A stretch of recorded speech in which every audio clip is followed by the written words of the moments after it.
Mari jemaat Tuhan kita berdoa. Bapa di dalam surga, kami sungguh mengucap syukur kepada Tuhan bila mana Tuhan mengundang kami datang untuk beribadah. Dan kami akan mendengarkan suara Tuhan melalui hamba-Mu yang penuh dengan keterbatasan ini Tuhan. Tuhan berkati setiap kami Tuhan, persiapkanlah hati kami, biarlah kami siap untuk mendengar dan juga menerapkan firman Tuhan itu dalam kehidupan kami sehari-hari. Terpujilah nama-Mu Tuhan, di dalam nama Tuhan Yesus kami berdoa. Amin. Ya jemaat Tuhan sekalian, Shalom. Ya. Hari ini tema khotbah atau tema firman Tuhan yang akan kita renungkan bersama-sama yaitu ruang damai bagi yang terancam. Kita masuk di dalam minggu Advent yang terakhir, minggu keempat gitu ya. Secara khusus minggu keempat Advent itu berbicara tentang damai. Ucap syukur, kita bersama-sama akan merenungkan firman Tuhan. Hari ini terambil dari Yohanes pasal yang ke-16 ayat 31 sampai yang ke-33. Saya mengajak kita membuka Alkitab kita di dalam Injil Yohanes pasal yang ke-16 sampai yang ke-33. Saya sudah menampilkannya di depan, Bapak Saudara. Bapak Saudara bisa membaca juga di depan, semoga kelihatan.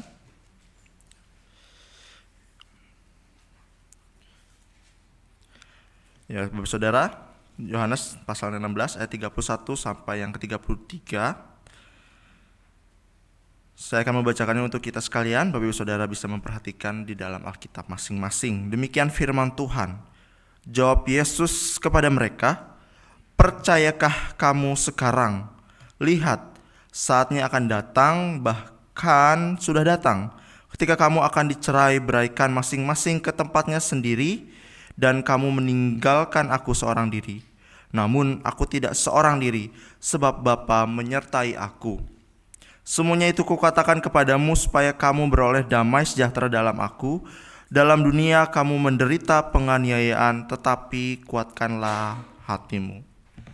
Bapak Ibu Saudara, saat ini saya senang sekali karena saya punya kabar baik ya Saudara ya.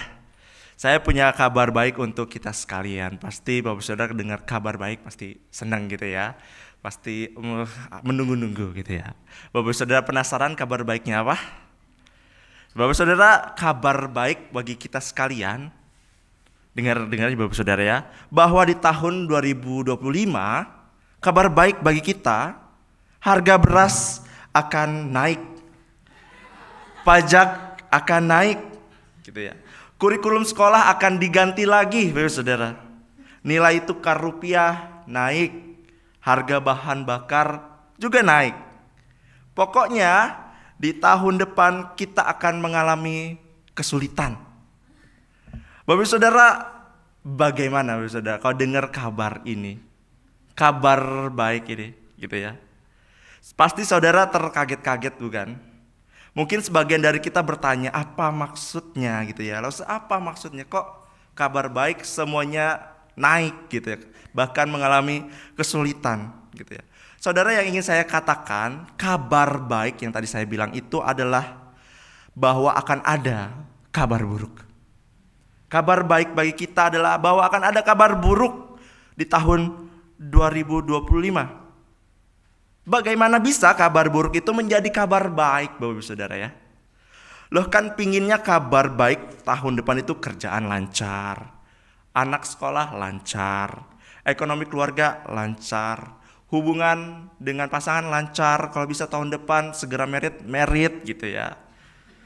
Tidak salah Saudara, pasti dan mungkin dari kita pingin seperti itu dan harapan kita seperti itu. Bapak Saudara, kabar buruk yang saya maksud adalah kenyataan itu tadi, bahwa dalam hidup ini kita tidak bisa menghindari kesulitan, penderitaan, bahkan ancaman seperti tema kita. Ancaman apa saja? Ancaman fisik Saudara, ancaman mental, ancaman emosional, bahkan ancaman terhadap iman kita. Di balik keinginan, ekspektasi, di depan ada satu sisi yang realitasnya kita akan merasa terancam oleh masalah tadi, keuangan, kesehatan, hubungan, atau bahkan ketidakpastian masa depan. Bapak Saudara, kalau kepada kita ditawarkan sebuah kehidupan yang penuh dengan gejolak, penuh pergumulan dan penuh permasalahan, atau sebuah kehidupan yang penuh dengan kedamaian dan perasaan nyaman, mana saudara yang akan pilih? Yang penuh permasalahan atau yang nyaman gitu ya, aman? Nyaman gitu ya. Saya rasa kalau kita masih punya akal sehat, bisa saya katakan kita pasti mendambakan sebuah keadaan yang sehat itu, yang aman. Atau bisa saya katakan keadaan atau ruang gitu ya, ruang yang penuh dengan perasaan aman dan nyaman. Ya, pastilah kita memilih sebuah kondisi yang sebisa-bisanya dapat kita kendalikan di tangan kita, sehingga kita merasa tentram dan nyaman. Namun saudara, kenyataannya dalam dunia yang penuh dengan ketakutan dan ancaman ini, seringkali kita bertanya, apakah sebenarnya ada kondisi seperti itu? Apakah ada tempat di mana kita bisa merasa aman, benar-benar terlindung dan dikuatkan?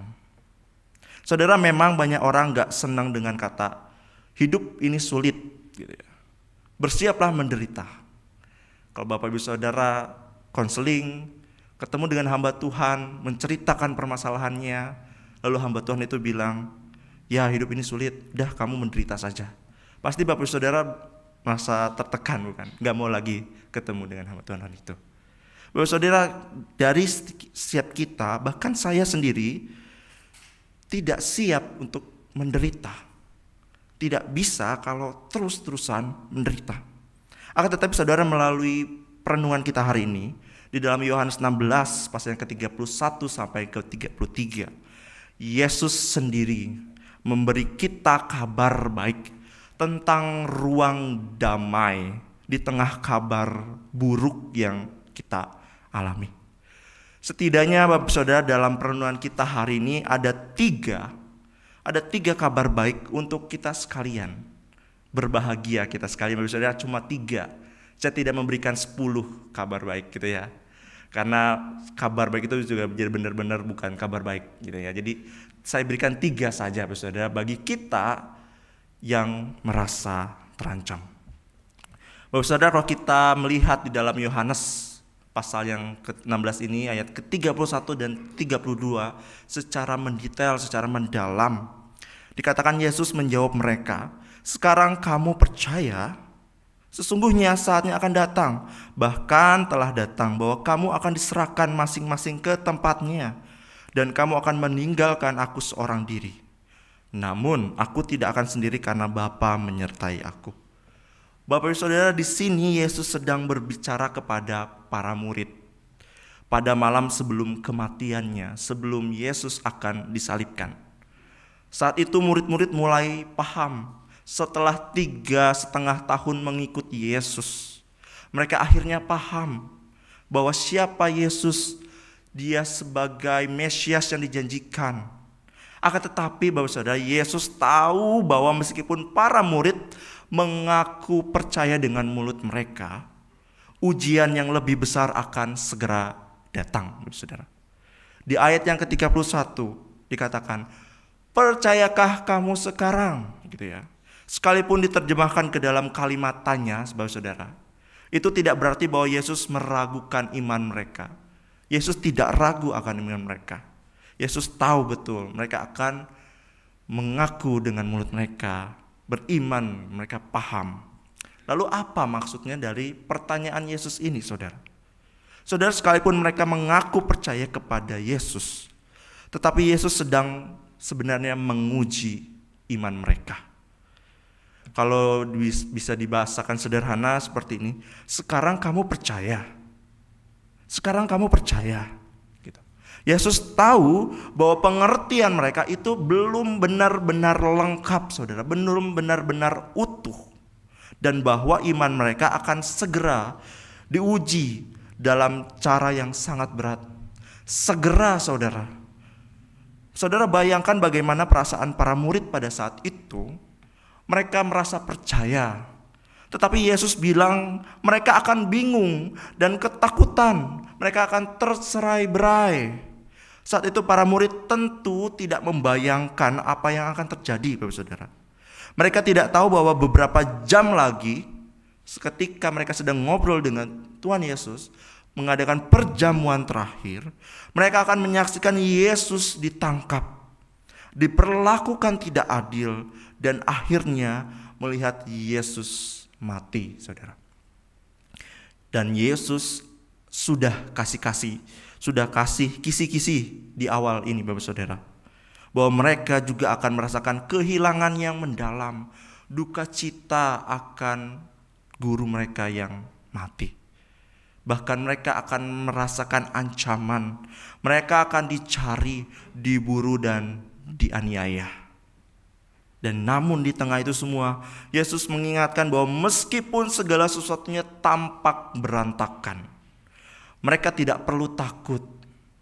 Yesus bilang di ayat yang ke-32, Bapakku menyertaiku. Saudara, inilah kabar baik bagi kita. Yang pertama, Ia tidak meninggalkan kita sendirian mengalami kesulitan, saudara. Saudara, kadang-kadang kita juga merasa seperti para murid.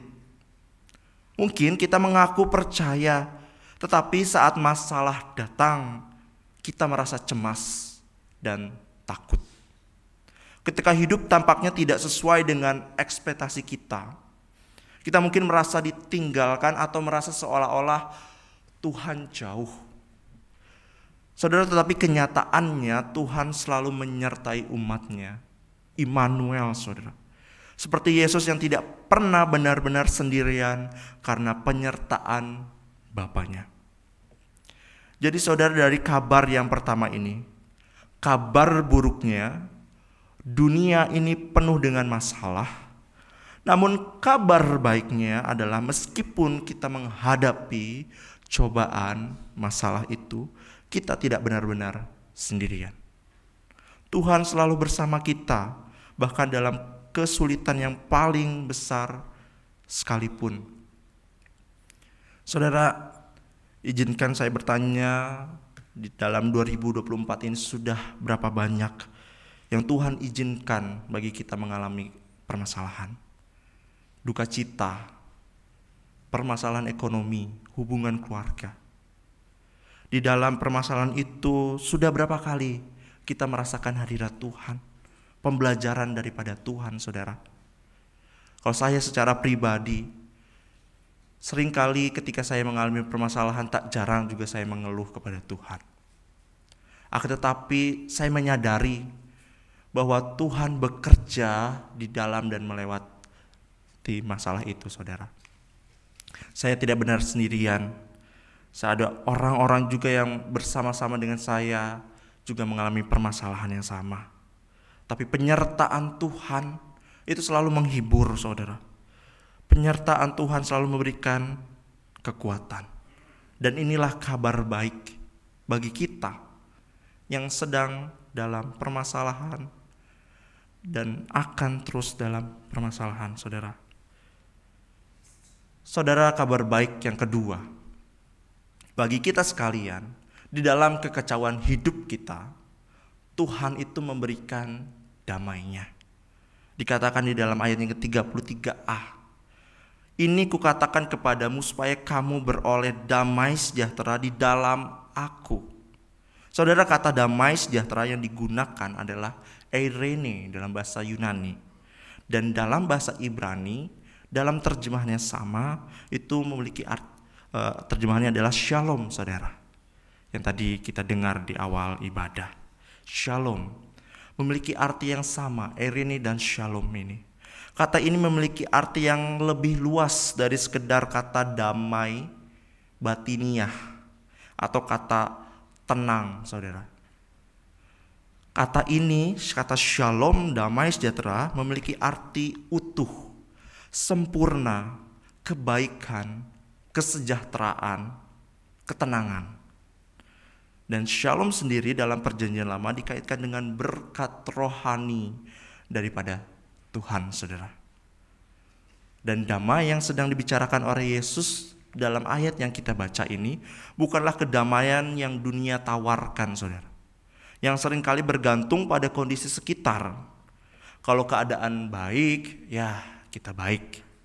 Kalau lagi nggak ada konflik, lagi nggak ada berantem sama orang, aman-aman aja gitu ya. Kita tenang. Misalkan di kerjaan, ketika kerjaan udah selesai semua, baru kita bisa tenang, bisa tarik nafas dalam-dalam, keluarkan dalam-dalam gitu ya. Bukan, saudara, bukan seperti itu damai yang dimaksud. Damai ini bukanlah damai yang datang hanya ketika segala sesuatu berjalan lancar, tapi damai yang tetap ada bahkan dalam situasi yang penuh tekanan dan ancaman. Yohanes 14 ayat yang ke-27 mengatakan, damai sejahteraku tinggalkan bagimu. Damai sejahteraku kuberikan kepadamu, dan apa yang kuberikan tidak seperti yang diberikan oleh dunia kepadamu. Saudara, izin bertanya, kalau melihat kondisi saat ini, berapa banyak orang mengejar damai dengan berbagai cara? Dan orang mengejar itu akhirnya apa? Tidak memperolehnya, saudara. Mungkin orang-orang mencari kedamaian di dalam keluarga yang harmonis, di dalam studi kerjaan yang mapan, hubungan dengan pasangan, atau bahkan dengan komunitas. Saudara, apa yang Yesus berikan bukan hanya damai sejahtera yang sementara, tetapi damai yang berasal dari kedekatan kita dengannya, kedekatan kita dengan Bapa, hubungan pribadi kita dengan Tuhan, saudara. Di ayat yang ke-33 tadi kita lihat, beroleh damai sejahtera di dalam aku. Aku ini siapa, saudara? Yesus sendiri. Dan ayat ini mengingatkan kita tentang Yohanes 15, tentang pokok anggur. Akulah pokok anggur, tinggallah di dalam aku, dan aku di dalam kamu. Yang ngomong ini siapa, saudara? Yesus sendiri. Jikalau kamu tinggal di dalam aku dan firman-Ku tinggal di dalam kamu, mintalah apa saja yang kamu kehendaki, dan kamu akan menerimanya. Ini berbicara tentang hubungan kita dengan Tuhan. Damai berbicara dengan kedekatan, kedalaman hati kita menyatu dengan hatinya Tuhan. Saudara, damai sejahtera itu juga berarti pemberian Allah. Itu adalah anugerah bagi dunia dan manusia, bukan harta benda, situasi keadaan, pangkat, jabatan, dan status sosial yang dapat menjamin damai sejahtera kita, keamanan kita, kenyamanan kita, ketenangan kita. Tetapi Tuhan sendiri adalah jaminan sejahtera, damai bagi kita. Saudara, hari ini dunia telah kehilangan damai sejahtera, shalom itu. Maka Tuhan memberikan shalomnya kembali melalui Yesus Kristus. Advent hari ini mengingatkan kita bahwa shalom itu bisa kita peroleh kembali asalkan kita kembali kepada Tuhan, kembali kepada Dia Sang Raja Damai. Kalau kita mau merasakan shalom, damai sejahtera yang sempat hilang karena dosa, maka Advent ini kita perlu kembali juga kepada Yesus Kristus yang menyelamatkan kita, saudara. Dan inilah kabar baik yang kedua bagi kita, bahwa dalam kekacauan hidup Tuhan memberikan damai-Nya. Saudara, kita lihat lagi dalam ayat yang berikutnya. Di dunia kamu menderita penganiayaan, tetapi hendaklah kamu percaya aku telah mengalahkan dunia. Saudara, minggu Advent yang keempat ini mengingatkan kita bahwa meskipun kita menghadapi kesulitan dan ancaman, kita sudah diberi kemenangan dalam Kristus. Seperti para murid yang juga dipanggil untuk tetap percaya bahwa dalam segala pergumulan, Kristus telah memberikan kemenangan yang sempurna. Yesus mengingatkan murid-muridnya bahwa mereka akan mengalami penderitaan dan penganiayaan dalam dunia. Namun meskipun dunia akan menentang mereka, mereka harus tetap percaya bahwa Yesus telah mengalahkan dunia. Kemenangan ini bukanlah kemenangan atas musuh-musuh dunia dalam arti politik atau sosial, tetapi kemenangan atas dosa, maut, dan kuasa-kuasa gelap yang menguasai dunia. Saudara, kita percaya bahwa melalui kematian dan kebangkitan Kristus, kemenangan telah dicapai atas segala kuasa yang mengikat manusia, terkhusus ikatan dosa. Untuk itu kabar baik yang ketiga bagi kita sekalian, kemenangan Kristus melepaskan kita dari keterpurukan. Keterpurukan akibat dosa, kesulitan hidup, keterpurukan akan permasalahan kita, pergumulan-pergumulan kita, kegalauan, kegamangan, saudara. Saudara, masihkah kita hidup di dalam kekhawatiran dan tidak ada damai sejahtera? Jikalau kabar baik ini datang kepada kita.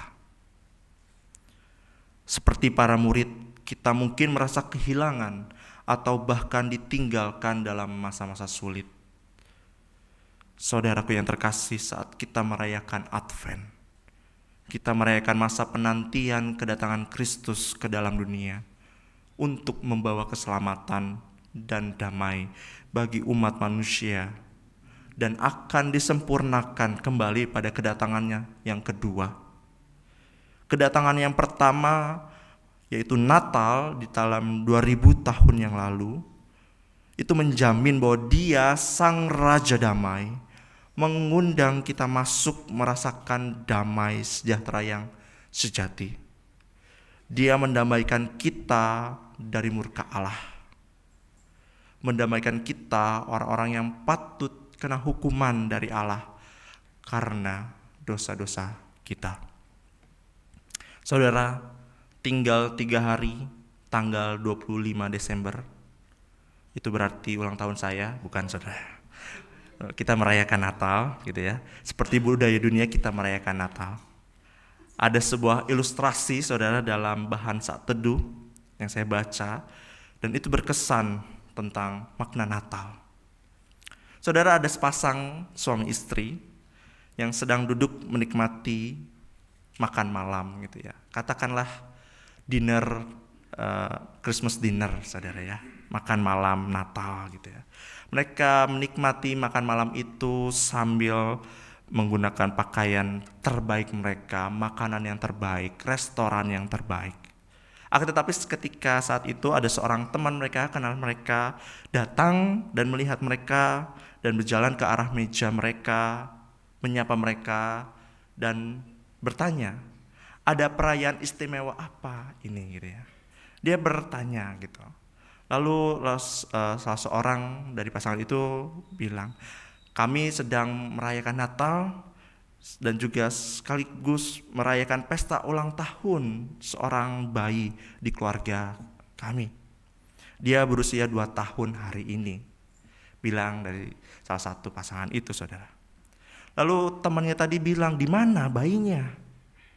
Kok nggak ada, saya tidak lihat. Lalu si ibu itu, si istri itu bilang, oh kami menitipkannya di rumah mama saya. Mama saya akan jaganya sampai pesta ini berakhir. Tidak akan terlalu menyenangkan jika membawa anak atau bayi saya dalam perayaan hari ini gitu.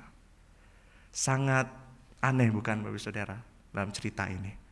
Untuk apa kita merayakan kelahiran Tuhan Yesus yang ajaib itu kalau tanpa Yesus Kristus?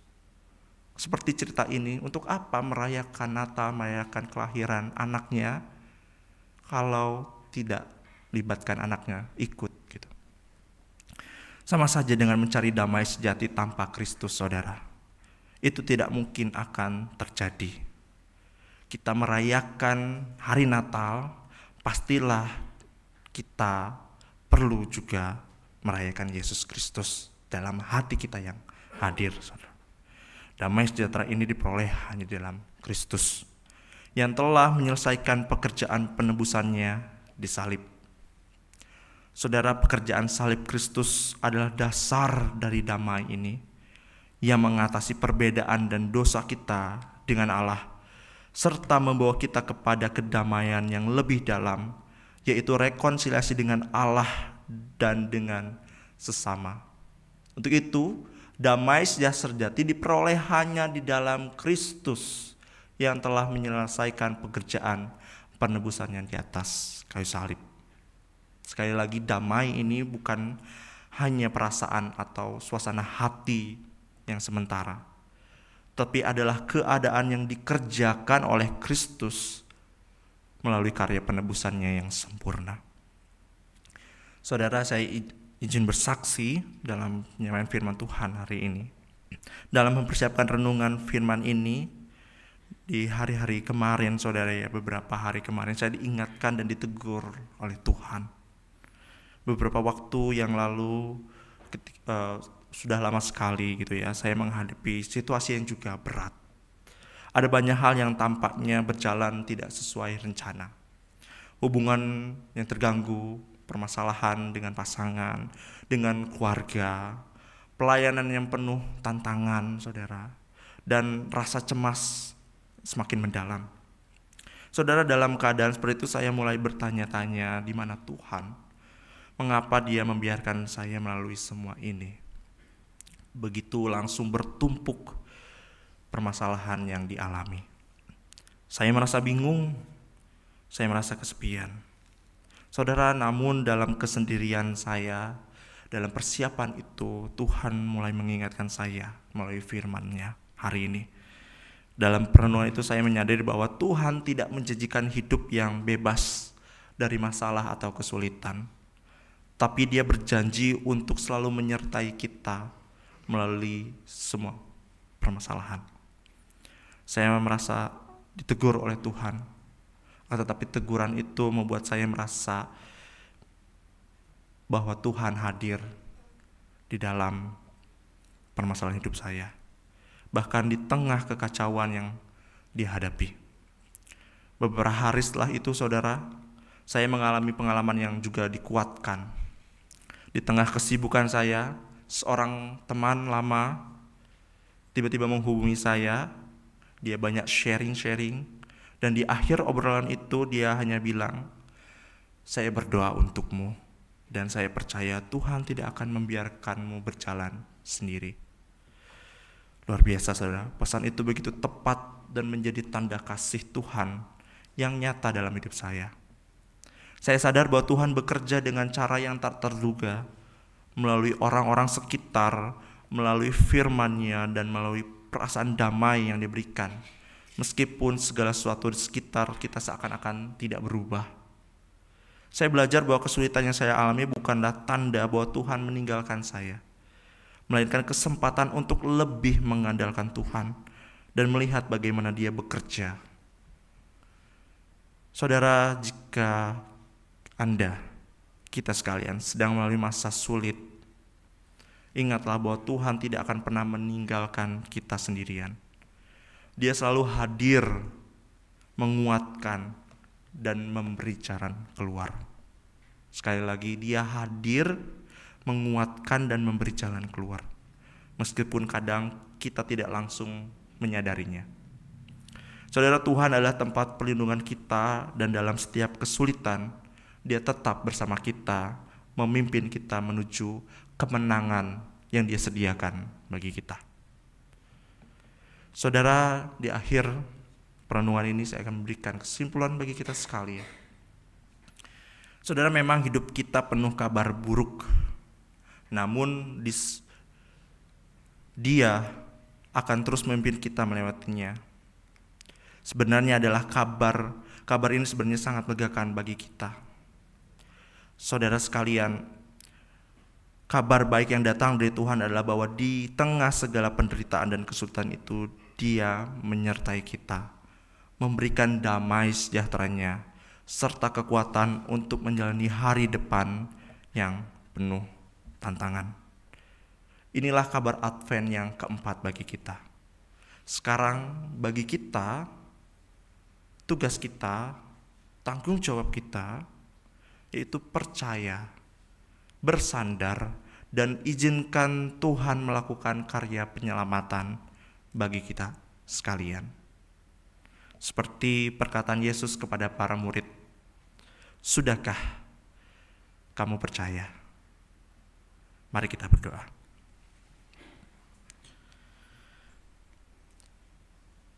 Bapa di dalam surga, kami sungguh mengucap syukur untuk firman Tuhan pada hari ini. Firman Tuhan yang menguatkan kami di tengah segala pergumulan kami, segala ancaman yang akan kami alami besok, minggu depan, atau mungkin di tahun 2025. Kami percaya Tuhan tidak meninggalkan kami sendirian. Tuhan memberikan kami damai. Tuhan bahkan menemani di saat kami terpuruk, Tuhan. Tuhan menyediakan kemenangan bagi kami, Tuhan. Ya Tuhan, inilah hidup kami. Tuhan berkati setiap jemaat-jemaat-Mu, Tuhan, yang sedang dan akan terus mengalami pergumulan-pergumulan yang ada, Tuhan. Tuhan beserta dengan kami, Immanuel. Terima kasih Tuhan, inilah hidup kami. Di dalam nama Tuhan Yesus kami berdoa. Amin.